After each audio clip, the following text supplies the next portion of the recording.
ਧਿਆਨ ਨਾਲ ਜਾਈਂ, ਰਾਹ ਵਿੱਚ ਕੁੱਤੇ ਨਾ ਪੈ ਜਾਣ। ਉਹ ਜ਼ਮਾਨੇ ਹੋਰ ਸੀ ਜਦੋਂ ਆਸ਼ਕ ਕੁੱਤਿਆਂ ਤੋਂ ਡਰਦੇ ਹੁੰਦੇ ਸੀ, ਅੱਜ ਕੱਲ ਤਾਂ ਬਰਾਬਰ ਭੌਂਕਦੇ ਆ। Hello everyone, my name is Onam Gupta and you are watching India.com Zee Media। आज हमारे साथ है बहुत ही प्यारी सी स्टार कास्ट। आइए इनसे करते हैं कुछ खास बातचीत। सो लेट्स वेलकम तेरिया मेरिया हेरा फेरिया।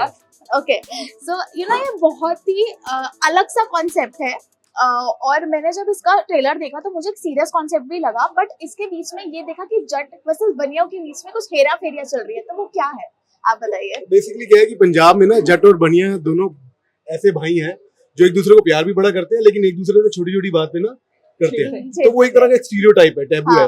तो वो हम लोग बचपन से देखते आ रहे हैं, क्योंकि मेरा बैकग्राउंड है वो पंजाब से है।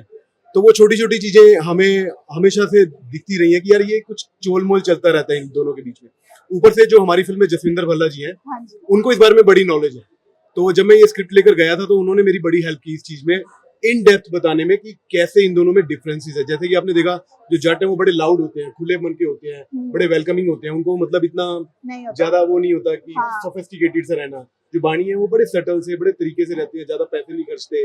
जैसे हमारी फिल्म में डायलॉग भी है कि हम तो ब्याज नहीं छोड़ते तो प्यार कैसे छोड़ देंगे, यू नो। तो वहां से जी ये आइडिया आया कि क्यों ना कुछ ऐसा बनाया जाए जिससे यू नो ये जो थोड़ी बहुत ही चोल मोल भी है वो भी खत्म हो जाए दोनों। तो बहुत ही अलग सा यू नो कॉन्सेप्ट है और हमें बहुत बेकरार है हम लोग यू नो फिल्म देखने के लिए। सो राज, मेरा क्वेश्चन आपसे है कि फिल्म में तो हमने देखा कि आप अदिति के लिए कितनी हेरा फेरिया कर रहे हैं, पर रियल लाइफ में किसी लड़की के लिए आपने करा है ऐसा और कभी पकड़े गए हैं? आई गेस मेरी वाइफ के लिए की होगी मैंने। लेकिन नहीं, पकड़े नहीं गए कभी। अगर पकड़े गए तो हेरा फेरी कहाँ की, बच जाते थे मतलब हमेशा। ठीक है, तो अदिति मेरा क्वेश्चन आपसे, if I am not wrong, आपकी पंजाब इंडस्ट्री में एक पहली पंजाबी फिल्म है। इससे पहले आपने हिंदी, कन्नड़, यू नो जैसी लैंग्वेजेस में फिल्म करी है, तो कैसा था एक्सपीरियंस? पंजाबी लैंग्वेज सीखना कितना इजी था या डिफिकल्ट था, या you were already trained in that? तो मुझे पंजाबी लिखनी पढ़नी आती थी और वो बचपन में ही सीखी है मैंने।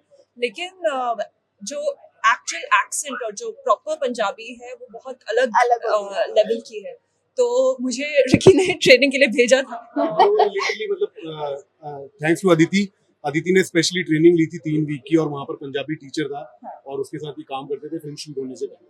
तो और वो ट्रेनिंग का एक्सपीरियंस भी बहुत फन था, क्योंकि वो एक तरह से एक्टिंग ट्रेनिंग भी थी और डायलॉग्स की और जनरल पंजाबी की ट्रेनिंग भी थी।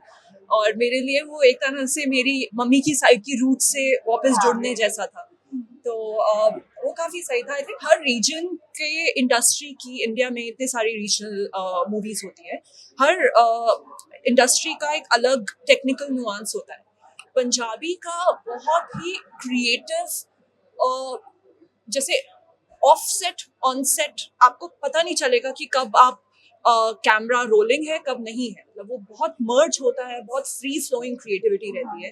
And it was a new experience all together. तो ऐसा नहीं था कि पुरानी जो मैंने उससे पहले फिल्में करी थी उनका एक्सपीरियंस मैं यहाँ पर लेकर आऊँ और बोलूँ कि यहाँ भी ऐसा ही होगा, इतने बजे कॉल टाइम, इतने बजे मतलब अब मैं जा रही हूँ। इट ऑलमोस्ट फेल्ट लाइक हम सेट पे रह रहे हैं, सेट पे you know having fun and we are working. So everything was great. So like friends, It was बहुत like सारे being with फ्रेंड्स family. एक दूसरे के साथ यू नो कोऑर्डिनेट कर रहे हैं और एक अच्छी सी फिल्म शूट कर रहे हैं। So everything seems great now. Yeah. तो पुखराज, यू नो मेरा क्वेश्चन आपसे है कि आपके डैड की बात करें, जसविंदर भल्ला जी, वो पंजाब इंडस्ट्री के इतने बड़े एक्टर हैं, उन्हें कॉमेडी का किंग बोला जाता है। तो उन्होंने कुछ टिप्स दिए आपको before you started acting? Actually ऐसे होता है कि जब भी हम कोई भी फिल्म जब भी हम साथ में करते हैं तो हम प्रॉपरली बैठ के उसे पहले डिस्कस करते हैं कि क्या चीजें कर सकते हैं इसमें क्या, क्योंकि जो एक्टिंग का स्टाइल है वो तो हम एक दूसरे के उसमें नहीं जाते कि वो उनका स्टाइल है, मेरा वाला स्टाइल है। लेकिन जो सीन होता है वो जरूर हम साथ में बैठ के एक बार जो सीन आया भी होता है उसको रीराइट एक बार फिर से अपने स्टाइल में करते हैं कि अगर वो जो उन्होंने अभी कोई भी डायलॉग बोला तो उसका रिएक्शन, उसका काउंटर पंच क्या होगा, या वो सारी चीजें हम जरूर घंटों लगा देते हैं उस चीज पर। तो लोग अभी भी आपको उनके नाम से पहचानते हैं, आज तक पहचानते हैं, तो वो कैसा लगता है यू नो जब आप? देखो वो तो बढ़िया ही लगता है क्योंकि I guess I am blessed कि he is my father and कोई वो प्रेशर आता है वो लेगेसी कंटिन्यू करने का, यू नो? एक्चुअली हमारा जॉनर सेम नहीं है। हाँ उनका कॉमेडी रहा और मैंने काफी शेड्स किए हैं, हाँ लेकिन जैसे कॉमेडी भी मैं करता हूँ काफी सारी कैरेक्टर, जब मैं कैरेक्टर आर्टिस्ट था और तब मैंने काफी फिल्मों में किए हैं जो कॉमेडी वाले हैं, लेकिन अभी जो मेरे एट प्रेजेंट जो मेरे शूट्स चल रहे हैं वो सभी डिफरेंट जॉनर्स हैं। और बीच में से मेरे पिछले 3 जॉनर ऐसे थे जो एक थ्रिलर था और एक मिस्ट्री वाला था, तो ऐसे चलता रहता, तो मैं जॉनर्स के साथ प्ले करता रहता हूँ। ओके। अदिति, मेरा क्वेश्चन है आपसे। यू नो, आपने अपनी जर्नी स्टार्ट करी पेजेंट्री से, you were miss India if I am not wrong, and आपने यू नो जब इंडस्ट्री में आए तो लोगों का मानना है कि कनेक्शंस बहुत इजीली बन जाते हैं। क्या वो आपके लिए भी उतना इजी था एक्टिंग में आना? कनेक्शंस तो इजीली नहीं बनते, स्पेशली अगर आप थोड़े इंट्रोवर्टेड टाइप के हो।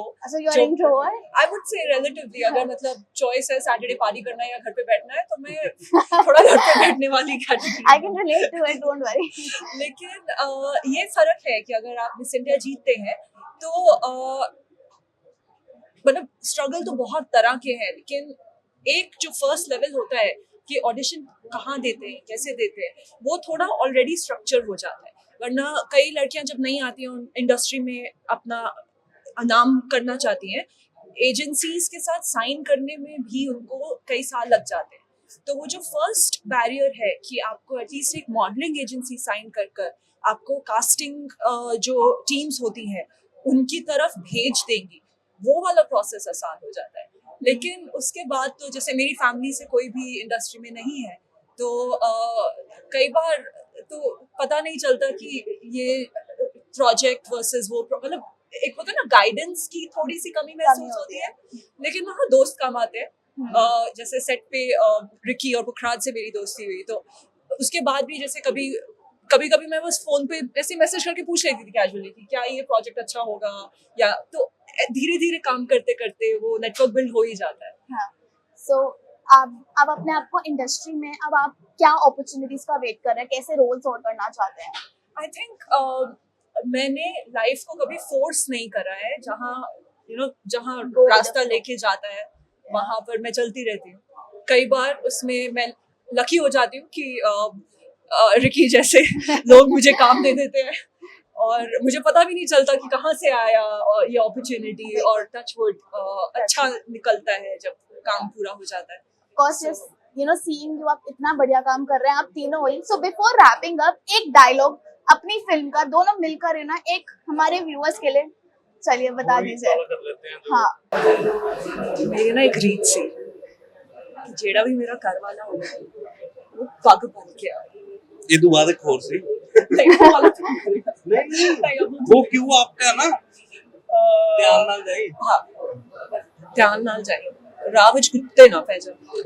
ਉਹ ਜ਼ਮਾਨੇ ਹੋਰ ਸੀ ਜਦੋਂ ਆਸ਼ਕ ਕੁੱਤਿਆਂ ਤੋਂ ਡਰਦੇ ਹੁੰਦੇ ਸੀ, ਅੱਜ ਕੱਲ ਤਾਂ ਬਰਾਬਰ ਭੌਂਕਦੇ ਆ। It's been a while. okay, thank you so much, it was lovely to interact with you guys। Please देखना मत भूलिए, आप ही मेरे साथ बोलिए मेरिया हेरा फेरिया। It's already released and please watch it in theaters. Thank you so much. Thank you for joining.